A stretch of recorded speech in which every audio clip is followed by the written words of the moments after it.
आप सबों का गेट नॉलेज एफसीसी चैनल में स्वागत है। मेरे प्यारे साथियों, आज मैं जिस टॉपिक पर बात करने वाला हूं वो है टीचर ट्रांसफर कैसे करेंगे और कौन कौन करेंगे। सारे इसी मुद्दे पर मैं वीडियो लेकर हाजिर हुआ हूं। मेरा टॉपिक है टीचर ट्रांसफर, कौन कौन करेंगे, कैसे अप्लाई करेंगे और क्या अप्लाई का प्रोसेस है। सारी प्रक्रिया को हम जानेंगे मेरे प्यारे साथियों, इसलिए वीडियो के अंत तक बने रहेंगे।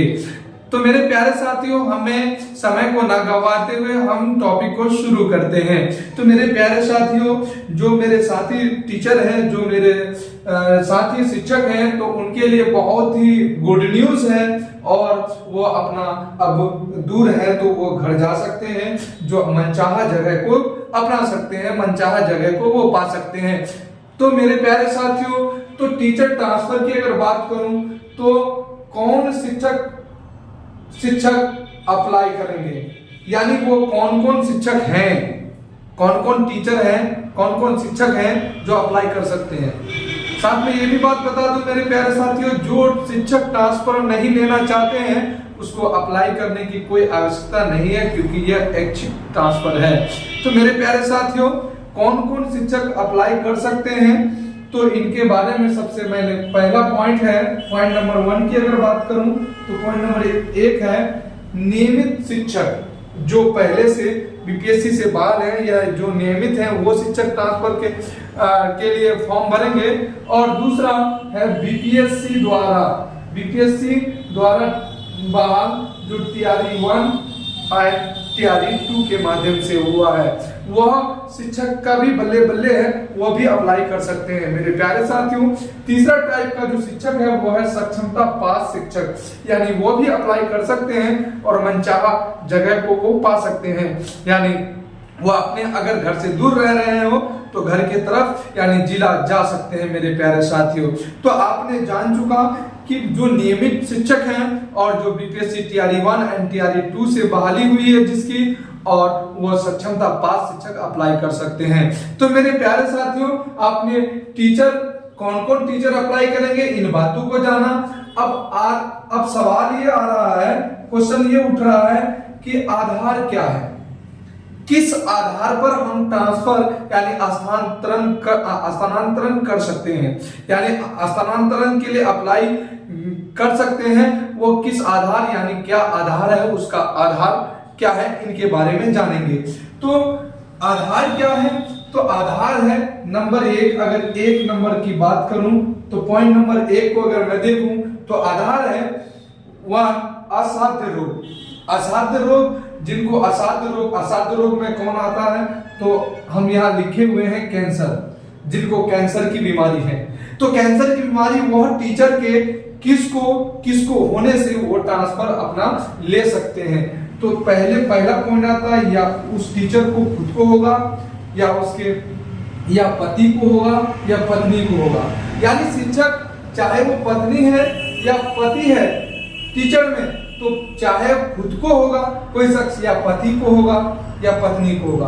अगर शिक्षिका है तो उसके पति को अगर है तो भी ये ट्रांसफर ले सकता है। अगर वो शिक्षक है, अगर उनकी पत्नी को है तो भी वो ट्रांसफर ले सकते हैं। और साथ में चाहे वो शिक्षक हो या शिक्षिका हो, अगर उनके बच्चे को कैंसर की बीमारी से ग्रसित है तो वैसे शिक्षक अपना ट्रांसफर ले सकते हैं। अब दूसरा नंबर की बात करूं तो दूसरा नंबर है गंभीर रोगनता, यानी जिसको गंभीर बीमारी में कौन है, तो गंभीर बीमारी में जिसका किडनी खराब होगा, किडनी की बीमारी होगी, और जिसको लीवर का प्रॉब्लम है।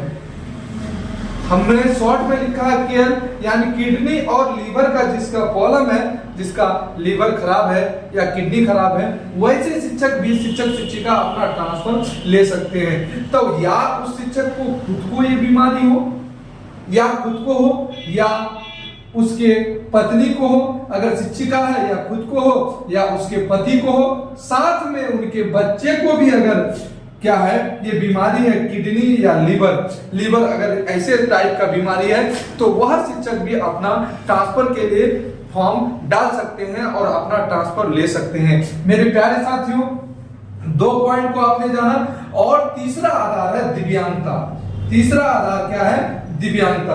दिव्यांगता में वो कौन होंगे, चाहे वो शिक्षिका होंगे या शिक्षक होंगे, यानी दोनों शिक्षक या शिक्षिका कोई भी अगर अपाहिज है, कोई भी अगर दिव्यांगता है, दिव्यांगता के कई टाइप्स हैं, अगर दिव्यांगता का सर्टिफिकेट है तो वो भी अपना क्या कर सकते हैं, ट्रांसफर के लिए फॉर्म डाल सकते हैं। अगर तीसरा पॉइंट की बात करूं मेरे प्यारे साथियों तो ऑटिज्म यानी मानसिक दिव्यांगता अगर मानसिक दिव्यांगता है किसको, चाहे उस टीचर को खुद को होगा या उसके पत्नी को, अगर शिक्षक होंगे तो शिक्षिका होंगे तो उसके पति को या बच्चे को, यानी स्वयं को हो या पति पत्नी को हो या बच्चे को, तो वैसे टीचर भी अपना ट्रांसफर करा सकते हैं। चौथा पॉइंट हो चुका मेरे प्यारे साथियों।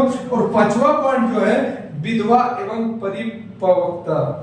विधवा आप लोग जानते ही हैं, जिनके हस्बैंड मर गया हो, वैसे शिक्षिका को विधवा कहेंगे।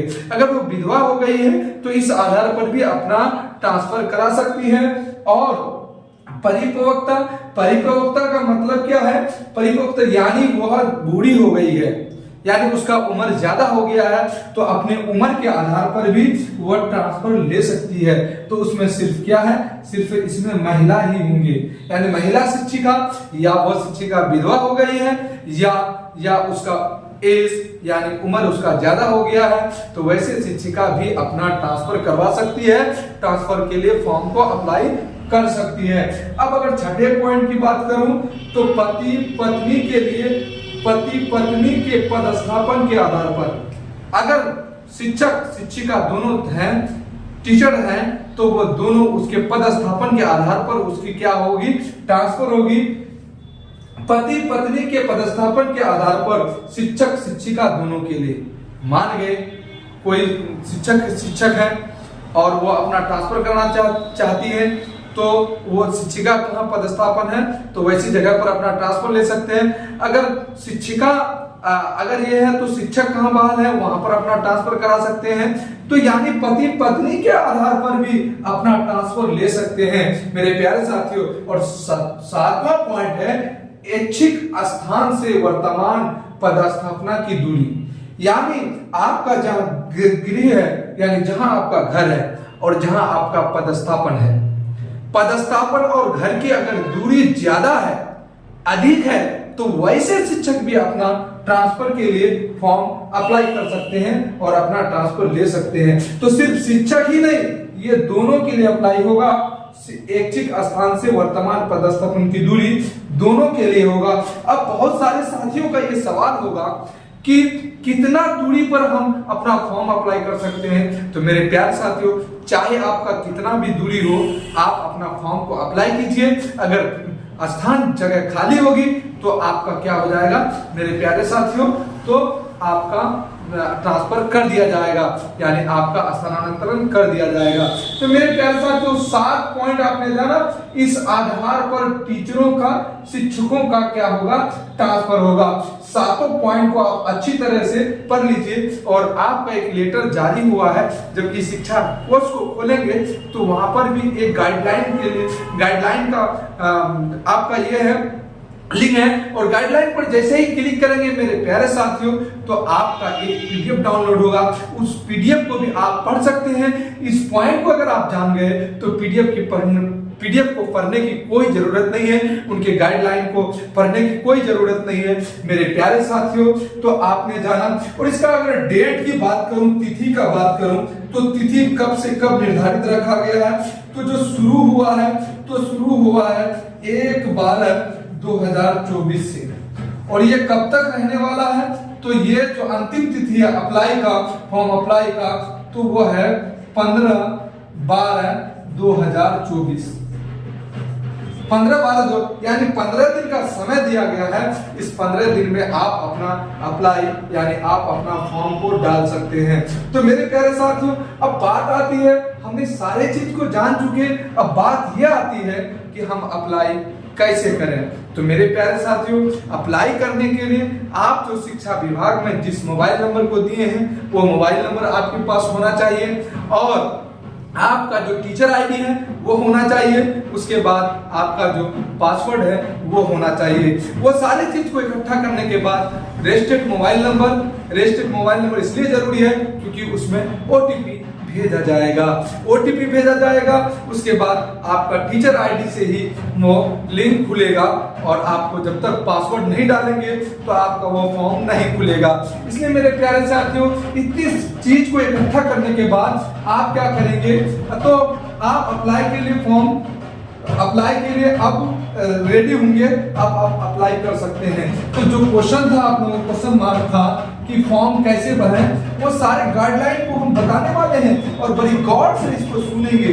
अगर नहीं सुनेंगे और आप साथ साथ कॉपी में नोट डाउन करेंगे, आपको किसी भी तरह की तकलीफ नहीं होगी मेरे प्यारे साथियों। अगर आप बढ़िया से नोट डाउन कर लेंगे, आप बढ़िया से लिख लेंगे, तो आपको किसी भी तरह की तकलीफ होने वाली नहीं है, एकदम ये मेरी गारंटी है। तो मेरे प्यारे साथियों, सबसे पहले कोई वेबसाइट आपने गूगल क्रोम को खोल लेंगे। खोल लेने के बाद मेरे प्यारे साथियों, उसमें सर्च बार में जाएंगे। सर्च बार पे क्लिक करने के बाद आपको ई शिक्षा कोर्स, दूसरा पॉइंट है, ई शिक्षा कोर्स लिखने के बाद उसको सर्च करेंगे। जैसे ही सर्च करेंगे मेरे प्यारे साथियों, वो आपका तीसरे नंबर में क्या आएगा, वो डैशबोर्ड खुलकर सामने आ जाएगा। तो ई शिक्षा कोर्स खोलेंगे। ई शिक्षा कोर्स जैसे खोलेंगे, जो फर्स्ट वेबसाइट आएगा उसको क्लिक करेंगे। जैसे क्लिक करेंगे मेरे प्यारे साथियों, आपके पास टीचर आईडी एंड पासवर्ड मांगेगा। जैसे आप teacher ID and password fill करेंगे, उसके कैप्चा में रहेगा 1 स्टार 6, यानी स्टार का मतलब है गुना, वो दोनों को गुना करने के बाद वहां पर कैप्चा फिल कर लेंगे। कैप्चा फिल करने के बाद हम क्या करेंगे, लॉगिन कर लेंगे। जैसे हम लॉगिन हो जाएंगे तो मेरा एक ई शिक्षा कोर्स का डैशबोर्ड खुलकर आपके सामने आएगा, जो तीसरा पॉइंट देख रहे हैं। जैसे ही डैशबोर्ड खुलकर सामने आएगा तो उसमें लिखा हुआ रहेगा, एक डैशबोर्ड में लिखा हुआ रहेगा, एक पॉइंट में, यानी क्या लिखा हुआ रहेगा, तो आपका टीचर ट्रांसफर फॉर्म बोल के लिखा हुआ रहेगा मेरे प्यारे साथी। वो लिखा हुआ रहेगा रिक्वेस्ट, आर को